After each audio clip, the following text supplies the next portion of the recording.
Kotari and I'm 59 years old.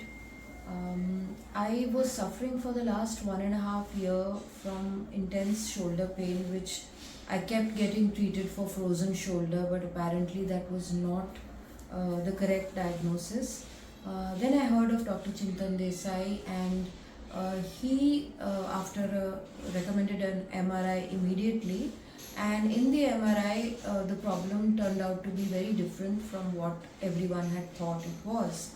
I went in for a arthroscopy on November 8th, and now today it's been 6 weeks since I have had the surgery done, and I'm feeling so much better, virtually pain free.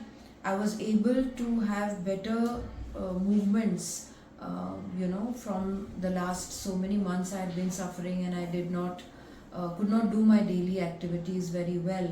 But now, it's really nice. I'm able to move my shoulder and my arms.